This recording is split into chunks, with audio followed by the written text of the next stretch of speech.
awa, nakakaawa naman sila. Mahirap, mahagilap, di matinag sa pambira. Hindi ko tinotodo, sinutohong mga bobo. Epekto ng respeto, hinihingi nung mga lolo.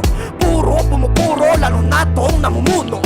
Lalong lumalanong utak nyo na wala sa ulo. Kaya itigil, pinigil ng gigil, baka makitil. Naising sabihin, aminin, mali ang gawain. Sobrang kitid ng isip ang ibig sabihin. Baka hindi sila makaintindi sa adikain.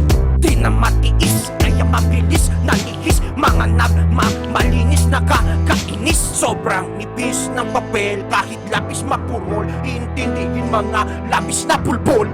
Kordeta na ulit, pinapakita ang galing sa mga tangang naninira. Di tayo magkasing kaumay na rin hinahambing sa dati at bago. Sarap nyo paslangin, nagpursiging akyatin ng tugatog. Hinasa ng Ilocano, Ingles at Tagalog. Sinubok making mahimbing ang pagtulog, kaso sa ingay ng latang walang laman na bulabog.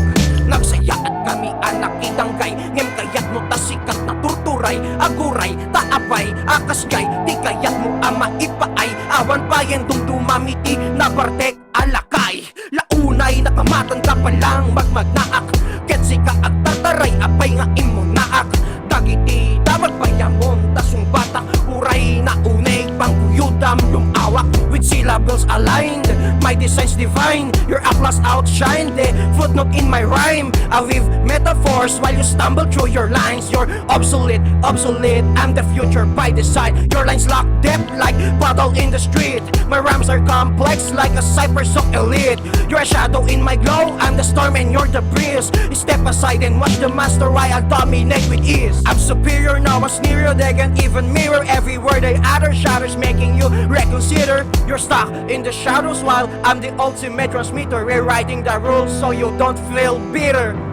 Kordeta na ulit, pinapakita ang galing sa mga tangang naninira. Di tayo magkasing kaumay na rin hinahambing sa dati at bago. Sarap nyo paslangin, nagpursiging akyatin ng tugatog. Hinasa ng Ilocano, Ingles at Tagalog. Sinubok making mahimbing ang pagtulog, kaso sa ingay ng latang walang laman na bulabog.